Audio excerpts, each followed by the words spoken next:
Apa kabar semua jamaah? Alhamdulillahi Rabbil.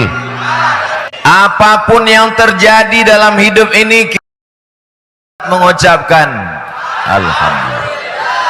Terbuka pintu mata, terbuka pintu kamar, terbuka kelopak mata, melihat masih terang benderang, kita katakan Alladzi ahyana ba'dama amatana wa ilaihin nusyur. Terbuka pintu mata, gelap gulita, terdengar suara marrabbuka, tetap kita katakan alhamdulillah. Segala puji bagi Allah. Buktinya di awal sholat kita katakan alhamdulillahi rabbil alamin. Hilang nyawa kita, tetap kita puji Allah karena kita tetap kembali kepada Allah. Inna lillah. Hilang suami, dilarikan pelakor, inna lillah wa inna ilaihi raji'un. Mudah-mudahan semuanya sehat walafiat. Cukup Allah sebagai penolong. Hasbunallah. Kalau hasbuna artinya cukuplah penolong kami. Tapi kalau cukup saya saja, hasbi. Santoso, senang dan bahagia. Hasbi santoso, cukup aku saja, kamu sudah senang dan bahagia. Tak perlu hadir bupati. Pak Bupati di tengah kesibukannya, di tengah usianya, beliau masih kuliah S3 dan hari ini beliau ujian. Maka beliau izin, Ustadz Somad, saya mesti ke Mataram karena Bupati tidak bisa ujian online, anak SD bisa. Ini perlu saya jelaskan supaya tak ada dusta di antara kita. Diwakili oleh Bapak Asisten Al-Mukarram Bapak Haji Hasbi Santoso. Cukup dengan aku, kamu sudah senang dan bahagia. What is a name? Nama. Apalah arti sebuah nama? Tapi dalam Islam nama adalah doa. Ibu kalau ada yang hamil, kasih nama anaknya Hasbi Santoso. Cukup aku, kamu sudah bahagia. Jangan yang lain. Para tuan-tuan guru, para alim, para ulama, para habaib yang tak dapat saya sebutkan satu persatu, hadirin hadirat, muslimin muslimat, mukminin mukminat yang belum kawin maupun belum sunat, insya Allah semuanya dimuliakan Allah subhanahu wa ta'ala. Tadi begitu Pak Asisten memberikan kata sambutan, yang lain langsung mengatakan berdiri, berdiri, berdiri, karena mereka khawatir saya duduk juga. Begitu saya berdiri, mereka mengatakan masker, masker, masker, karena mereka takut saya tidak pakai masker. Dan yang paling mengerikan adalah kalau saya tidak pakai masker karena tidak ikut protokol kesehatan, penjara, penjara, penjara. Maka dari awal sampai akhir masker ini saya pakai tapi di tangan. Nanti kalau ada yang mengatakan apa itu Abdul Somad ceramah di Lombok Timur tidak pakai masker, ini masker, kenapa tidak dipakai? Jamaah nyuruh buka. Insya Allah semuanya baik-baik saja. Alhamdulillah. Saya sedang berada di Masjid Agung Al-Mujahidin, Lombok Timur, Selong. Hah? Selong. Oh, sama macam kabel. Kabel. Pas datang orang Medan, kabel, kabel kata dia. Selong. Insya Allah semuanya yang hadir ini mendapatkan pahala jihad fisabilillah. Man kharaja fi talabil ilmi, siapa yang keluar rumah dengan niat menuntut ilmu, fahuwa fisabilillah, maka dia mendapatkan pahala jihad fisabilillah hatta yarji'a, sampai dia pulang ke rumahnya mendapatkan jihad fisabilillah. Semua mata tertuju kepada saya. Saya sangka begitu. Rupanya ada juga mata yang tertuju kepada Masjid Agung Al-Mujahidin. Bagus ini, bagi yang syuting tolong nampakkan ini biar supaya orang tahu bahwa saya sedang berada di Masjid Agung Al-Mujahidin Selong. Allahu Akbar. Kabupaten Lombok Timur penduduknya 1,3 juta. Yang tak percaya hitung sendiri. Di antara semua kabupaten-kabupaten ini termasuk kabupaten yang terbesar. Bangga atau tidak bangga? Tapi ingat, kalau besar dia bisa mudah berpecah belah. Percikan-percikan api perpecahan seperti lalang kering. Begitu ada percikan api, dia bisa menjadi terbakar.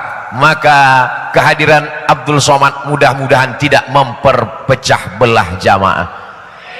A'udzubillahi minasyaitonir rajim. Wa'tasimu, berpegang teguhlah kamu bihablillah, dengan tali Allah. Yang dimaksud dengan tali Allah adalah Islam. La ilaha Muhammadur wala tafarraqu, janganlah kamu berpecah belah. Nanti akan ada sekelompok orang yang membawakan dakwah pengajian, tapi isinya adalah pecah belah. Dari ujung rambut sampai ke ujung kaki pecah belah isinya. Betul? Kata siapa? Dari mulai ujung kaki, ma asfalal ka'baini finnar, yang di bawah mata kaki maka tempatnya api neraka. Dari mulai ujung kaki sudah membawa perpecahan. Semua yang di bawah mata kaki neraka. Dulu kalau ketemu sama orang yang dilihat matanya, yang dilihat wajahnya, nanti masyarakat Lombok Timur mulai yang dilihat adalah mata kakinya. Kalau mata kakinya tertutup, masuk neraka. Abdul Somad penghuni neraka karena mata kakinya tertutup. Yang dipakai hanya satu hadis saja, ma asfalal ka'baini finnar. Siapa yang pakai celana panjang tertutup mata kaki, siapa yang pakai kain sarung tertutup mata kaki, siapa yang pakai jubah tertutup mata kaki, maka masuk neraka. Mudah-mudahan aliran itu belum sampai ke Lombok Timur. Di tempat saya sudah sampai. Malam saya ditelepon sama kawan saya, kuliah sama-sama di IAIN tahun 1996. Assalamualaikum. Waalaikumsalam. Betul ini Ustaz Abdul Somad? Tidak salah lagi. Ada apa, Beb? Bantu. Apa masalahnya, saudaraku? Keponakan saya sedang kelahi dengan bapaknya. Bapaknya siapa? Ya saudara saya, kan keponakan saya. Apa sebabnya? Karena dia pulang ke rumah habis ikut pengajian, semua celananya dia gunting. Akhirnya bapaknya marah, kenapa kau gunting celanamu? Lalu kata anaknya, ma asfalal ka'baini finnar, semua yang di bawah mata kaki masuk neraka. Tapi celana itu aku yang beli, uangnya uang aku, kamu kan aku kasih belanja, kamu anakku. Bapak pun kalau pakai mata kaki tertutup masuk neraka. Jadi gimana solusinya Ustaz Somad? Lalu saya katakan, ini masalah sudah besar. Daripada terjadi pertumpahan darah, maka keponakanmu kamu tarik, bawa ke rumahmu. Jangan sampai mereka satu rumah, karena nanti si bapak merasa anaknya melawan, anak durhaka. Masa kaki celanaku mau kau atur juga? Si anak lagi semangatnya mengaji, menurut dia mau masuk surga adalah dengan cara memotong kaki celana bapaknya. Bawa anaknya, pisahkan dengan bapaknya. Ini tidak bisa diceramahi karena semuanya sedang emosi. Jadi gimana? Insya Allah tenang. Kalau ada masalah, telepon saya. Alhamdulillah sudah 3 tahun nggak nelpon lagi. Berarti tak ada masalah. Karena biasanya orang nelpon saya kalau ada masalah. 911 emergency.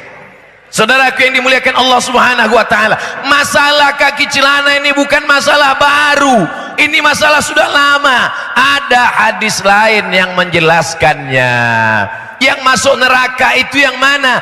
Man jarra thawbahu khuyala, orang yang memanjangkan jubah, memanjangkan kain, memanjangkan kaki celana kalau diseret karena khuyala. Khuyala artinya angkuh dan sombong. Tapi kalau kaki celananya panjang menutup mata kaki, tidak angkuh dan sombong, tidak apa-apa. Dijelaskan oleh hadis lain, Abu Hurairah jubahnya menutup mata kaki. Bagaimana dengan aku ya Rasulullah? Kata Abu Bakar Siddiq. Abu Bakar Siddiq memakai jubah menutup mata kaki. Bagaimana dengan aku ya Rasulullah? Kata Abu Bakar Siddiq. Apa jawab Nabi? Lasta minal khuyala. Kamu tidak sombong maka tidak apa-apa. Makanya jangan mengambil satu hukum dari satu hadis, gabungkan beberapa hadis. Maka datanglah Al-Hafiz Ibnu Hajar Al-Asqalani, Al-Hafiz Imam An-Nawawi, Hafiz Jalaluddin Abdurrahman As-Suyuti mengatakan, kalau mata kaki tertutup, kain, jubah, celana, kalau tidak sombong, maka hukumnya mubah, tidak apa-apa. Selesai masalah? Satpol PP penting tahu masalah ini, polisi penting tahu masalah ini, TNI penting tahu masalah ini. Kenapa? Karena bisa saja terjadi dalam sholat berjamaah masjid. Allahu Akbar. Orang pertama dilihat dulu, dengar suara imamnya, Alhamdulillahi Rabbil Alamin.